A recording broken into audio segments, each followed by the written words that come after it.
అహం మమ. అహం మమ అభిమానం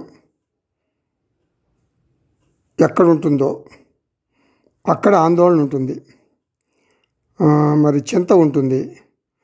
చింత ఉన్న చోట సకామ భక్తి ఉంటుంది. సకామ భక్తి అంటే స్వార్థపూరితమైన భక్తి, సెల్ఫిష్ భక్తి. నేను, నా కుటుంబం, అంతే. నేను, నా కుటుంబ సభ్యులు అంతా బాగుండాలి, ఇది భక్తి. అభిమానం, చింత, సకామ భక్తి, ఈ మూడు ఒకదానికోటి పెనవేసుకుని ఉంటాయి.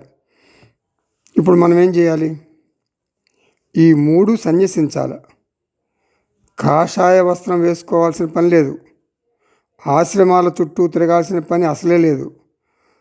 ఆంతర సన్యాసం చెయ్యాలి మానసికంగా. ఈ మూడు అంటే ఏ మూడు? అభిమానం, చింత, సకామ భక్తి. ఈ మూడు వదిలితేనే ఆత్మజ్ఞానం నిజ జీవితంలో మనకు ఉపయోగపడుతుంది. స్నేహ అంటే సంస్కృతంలో జిగురు అంటే గమ్ అని అర్థం. స్నేహ అంటే గమ్ అని అర్థం.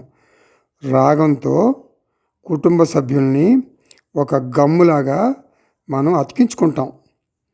ఈ రాగం అనే పాశం నుండి బయటపడాలి. జ్ఞానికి కుటుంబం పట్ల ప్రేమ ఉంటుంది, కానీ రాగం ఉండదు.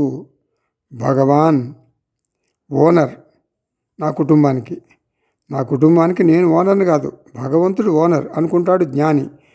నా కుటుంబానికి ఒక మెంబర్ని భగవంతుడు ఇవ్వచ్చు ఫ్రెష్గా, లేదా ఒక మెంబర్ని తీసేసుకోవచ్చు. ఏ ఆశలు లేని అటువంటి మహాశయుని జీవితం, అటువంటి జ్ఞాని జీవితం ధన్యం అంటున్నాడు అష్టావక్ర మహర్షి.